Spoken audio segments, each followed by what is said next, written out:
Broadcasting live from the Albay PIO News Center, providing you the most exclusive news update from all over the province. This is 12 o'clock Newsbreak. In the local scene, the Provincial Treasurer's Office has undergone training on revenue collection to enhance their competitiveness in cash management and disbursement. The said training was entitled Collect with Confidence Revenue Collectors Game Changers Training Workshop, spearheaded by the Bureau of Local Government Finance Region 5. It aims to capacitate the participants with essential knowledge and skills to more effective local treasury operations, ensuring transparency and accountability in financial management.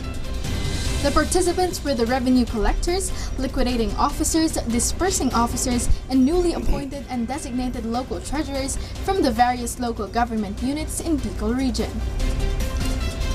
The first batch of the said seminar started last September 16 and ended on September 17.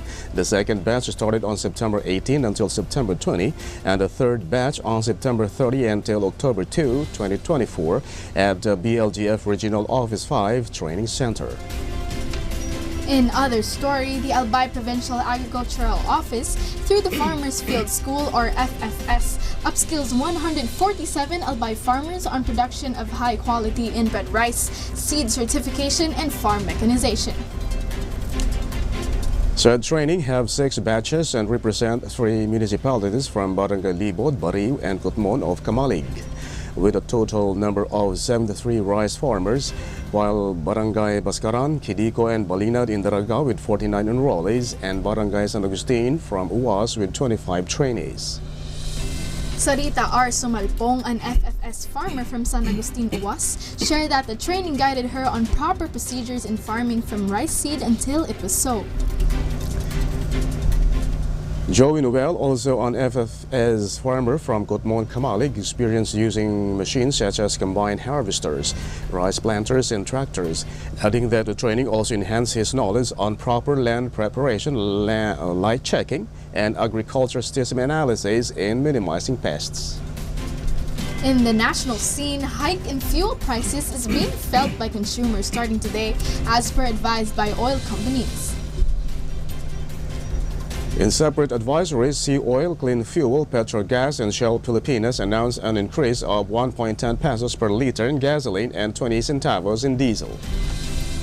According to the director of the Department of Energy's Oil Industry Management Bureau, Rodela Romero, the said price hike could be attributed to some external factors, such as the U.S. Fed Reserve's aggressive interest rate slash, along with the Middle East conflict. Meanwhile, no price movements are expected in kerosene during this period. In other story, teachers have lauded the Department of Education for new work order as they welcome new teaching guidelines. DepEd Order number 0120/2024 provides guidelines that give teachers lesser teaching loads and more learning time for the students. Teachers now only have about 5 to 6 teaching loads compared to the 7 to 8 loads as mandated in the old guidelines. According to the Alliance of Concerned Teachers, the said order was realized after the teachers' dialogue with DepEd officials. In other news, the Philippine National Police Davao is now preparing to file 200 cases of obstruction of justice, disobedience, and other violations against personalities who tried to hamper Kibuloy's arrest. Said cases will be filed as well to those who knew about his whereabouts but kept it hidden from the authorities before and during the 16-day arrest operation for Pastor Kibuloy. Also, a separate sedition charges will also be charged to those individuals who took part in the August 25 blockade of the Carlos P. Garcia Highway that leads to the KJC compound. Meanwhile, Davao Police Regional Office Director, Police Brigadier General Nicolas Torre III, urged the police directors to file a complaint if they were obstructed during the operation, as well as to identify who were responsible for it. And in the news outside the country, a mass shooting incident in Alabama resulted in 4 deaths and 17 others injured after multiple shooters opened fire at a famous nightlight spot in Birmingham. Birmingham Police Chief Scott Thurmond stated that several shooters got out of the vehicle and begun shooting. The authorities believe that it supposedly targeted one of the victims, noting that it could be possibly a murder for a hire case. Said incident transpired in public place with restaurants, bars, and other entertainment venues that are often filled with crowds on weekend nights.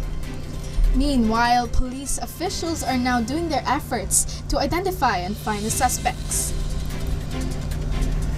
And finally, in the news outside the country, a total of 38 bodies were already recovered by the rescuers after a coal mine explosion in eastern Iran. The officials noted that the bodies showed no signs of explosion injuries, and many of them could have possibly died from gas suffocation.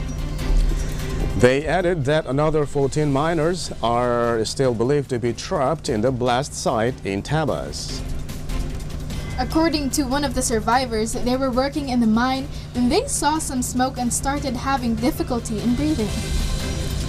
Authorities said that the said blast was due to a sudden leak of methane gas.